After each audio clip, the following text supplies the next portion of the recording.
My name is Kino Loy. I'm the day shift manager on level 5. One way out, one way out, one way out. Chills, chills. This week's episode of Andor, episode 10, titled One Way Out, is another fantastic example as to why Andor is one of the best shows on TV right now. There isn't enough praise to be given to the show, but I'm going to do my best today breaking down some of my favorite moments from this week's episode. I'll, of course, be talking about the epic breakout sequence with Kino's speech over the loudspeaker and how I've really started to identify with Cassian and his character, and I think this episode gave us a lot of great insights into him, and I really just want to talk about that a little bit more. I, of course, am going to do a deep dive into Mon Mothma's tragic scene in this episode, maybe the most tragic of the season for her so far, and how it beautifully pulls together her whole story arc, and how it's another great example of circular writing that this show has done so well throughout this whole season, and I've talked about it plenty of times in my other episodes, and here we might have the strongest example of that. And then I do want to wrap up with Luthen's Shakespearean speech at the end and telling everyone what he's sacrificed and how he continues to be the most interesting character in this show. So getting into the prison break sequence, I think the best way to start this is to talk about Cassian and his character throughout this whole arc, and how the minute he stepped into that prison, he was already planning his escape. I absolutely love that the minute he walked in, he was looking around the guards, he was listening to everything they said, and then he started this plan of basically breaking apart this pipe in the bathroom, even before they realized that the people on floor 2 were getting fried. Like, he was already thinking about getting out. He was just waiting for his moment. And when that moment arrived, he made sure Kino knew that this was their best chance. And what I've really come to appreciate about Andor's character is that he's not a vocal leader, but he inspires others. I identify with it a lot because in sports, or whenever I led a project, I was never the rah-rah leader that got in everyone's face and told them exactly what to do. But I'd like to think my actions and my subtle moments of taking control or inspiring others to take action made me an effective leader. And seeing Cassian and this character be that kind of leader in his own show, where you would expect the main character to be the front and center guy, but he's very comfortable with just being in that number 2 role. I absolutely love that when Kino's trying to give his speech, Cassian's like, "Is that the best you've got? Keep going, keep going." And when Kino starts his speech and finally gets into it, he repeats Cassian's words back to him. And I love Diego Luna's performance here, because when he does say the words back to him and Kino's looking directly at Cassian, he straightens up and you see he has almost like a smile, and he almost feels that validation that his words mean something and that he can affect change in others. And yeah, I really like where Cassian's character is going. He's still out for himself, I think. He's learning to cooperate with others, but it just shows how caring he was throughout this whole arc, looking out for the older man and trying to get everyone else inspired to break out on their own, even before the whole floor 2 situation. And seeing that manifest in Kino, going from the one side of the spectrum, not rebellious at all, to this moment here where he's leading others, it is really special, and I enjoyed that a lot. Kino's whole speech was stirring, but the one line I want to call out is when he said, "If we fight half as hard as we worked, then we're going to get out of here." I love that personalization, and I love that we as an audience have seen how hard they work. 12-hour days, they don't see sunlight, they're eating food out of a tube in a wall, and then they sleep with no blankets at night. Like, if you're one of those prisoners hearing that, I mean, it made me go, hell yeah. Yeah, you're right. You guys have been working hard. You guys are going to fight like hell. And, being one of those prisoners and hearing that line, I can only imagine just how amped that would make you.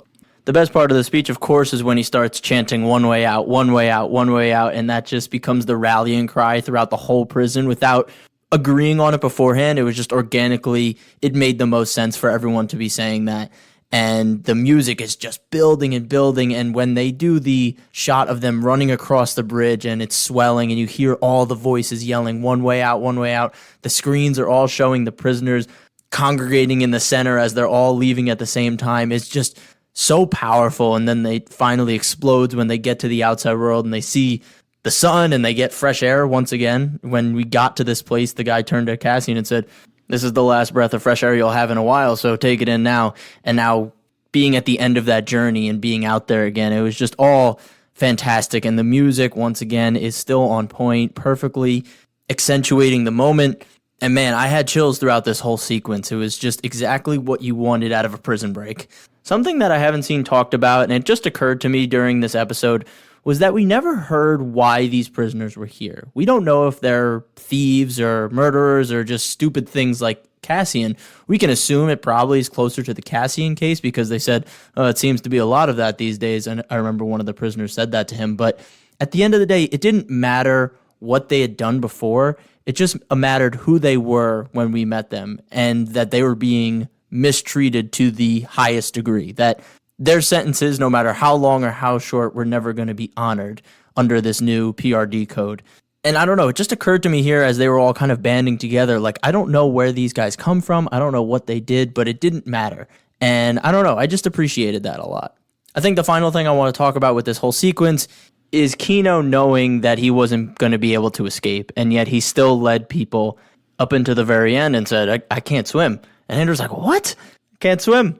And before Cassian can try and help him, he gets knocked away, which is just such a gut punch. But it seems that Kino was very at peace with his decision, and his face kind of hardens at the end. And I'm not sure what it means. Part of me thinks that he's going to destroy the prison so that no one else ever goes through this again. I'm not sure how he would do that. He's going to be the only one left in the facility, but I don't think it's the last we see of Kino. And his face at the end, it was very determined. It seemed like he had a plan. He had a vision.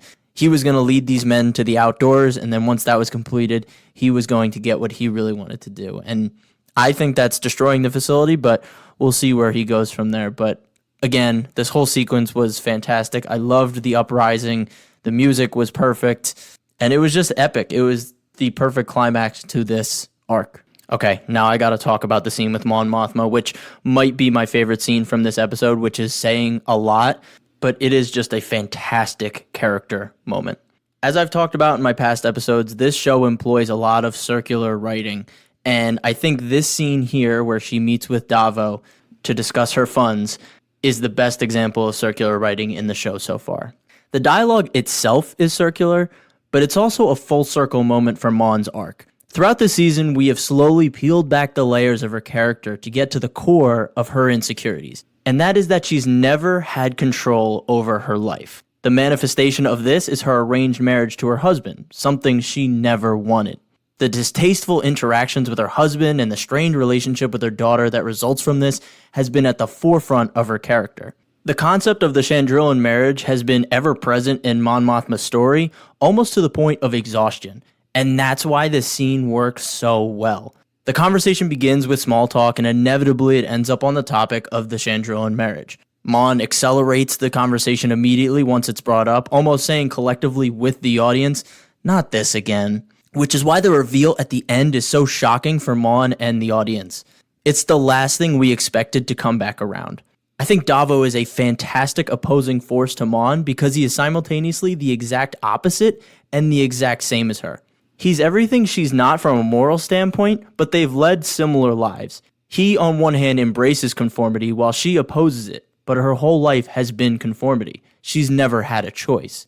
Throughout the scene, he plants these excellent one-liners that give us this insight. He approves of the Chandrillan marriage tradition because there's a level of clarity that comes with it. He even says outright that our positions make decisions for us, and that neither of them have lived lives that encourage nonconformity. And he's absolutely right. I think my favorite one, and probably the most applicable to Mon's life, is that boundaries can be liberating. Being a part of the rebellion is her one chance to take control and break the cycle of her life. But Mon is realizing that making decisions for herself comes with consequences. The true price of freedom is the ability to make mistakes. And what's so frustrating is that she is the most morally unambiguous character in a cast of gray characters. She wants to do the absolute good for the most amount of people. And in her quest to do that, she is continually met with obstacles that oppose her very morals. Throughout the season, she is exposed to getting her hands dirty with the truth of starting rebellions, and now she has to funnel her money through these shady avenues. How is it this hard to do the right thing? That frustration and helplessness can be seen through Genevieve's brilliant performance. The moment when Davo finally reveals the marriage proposal, her world shatters. She doesn't blink the rest of the exchange, trying with all of her might to hold it together. Even when she finally feels like she has a leg up in this scene, she keeps getting reminded of the price of free will. And of all the decisions she's had to come to terms with, this is the most difficult because it opposes her character's journey itself, condemning her daughter to a life Mon has been trying desperately to get away from. The one thing in the galaxy that she truly loves, her daughter, is now the only way to help the rebellion, the core of her fight against conformity. This twist is a stroke of genius from a character perspective and is a stab in the gut, and I absolutely loved it. As you guys know, I've been calling Mon Mothma my queen since the show has had that amazing trailer, and my expectations were through the roof on her because we had gotten so little of her, but just enough in canon to make her interesting, and she has already surpassed all of my expectations. She is shot to the top of some of my favorite characters in Star Wars, and we're not even halfway through the series yet. She is the epitome of a tragic hero, and seeing her struggle now, knowing that later on she becomes the symbol of hope and strength in the rebellion, is just this fantastic recontextualization of a character that has deserved this screen time for so long. I can't get over the scene. It's just fantastic how it unfolds, how the music finally comes in when he talks about, I'd like to come to Coruscant a lot more. And you're like, what the hell is that supposed to mean? And when he finally says, oh, I could just bring my son. He's 13. And it's like, no, this is the last thing. This is literally the last thing that Mon would want. And it's the only way for her to help the rebellion, the only way she can at this point.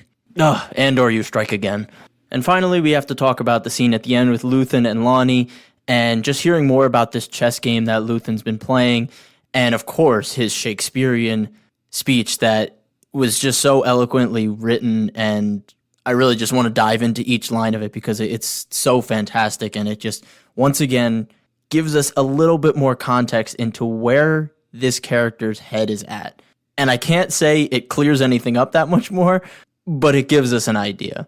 So here we get some more of that manipulative nature of Luthen, kind of the nature of the beast when you're running this underground rebellion, but he uses Lonnie's newborn child against her. He's like, oh no, I'm just asking about your child. What, I can't do that? It's been a year. I haven't been able to mention it yet. But really, he's playing a mind game like, hey, you need to stay with me or something might happen to your daughter. The guy's like, that's not fair. He even says, I think about you all the time, Lonnie, which to me came off very disingenuous, but he might, in his own sick way, he might think about him and feel bad about all this, but I really don't think he has the ability to feel bad for people, as you kind of hear in his speech. Like, that's just not something he can allow himself to do anymore. The other aspect of this that's crazy is that just last week he was talking to Saw about working together with Krieger for Spellhouse, and now 1 week later, he's willing to get rid of Krieger and 50 men just to make sure that his rat stays in place in the ISB.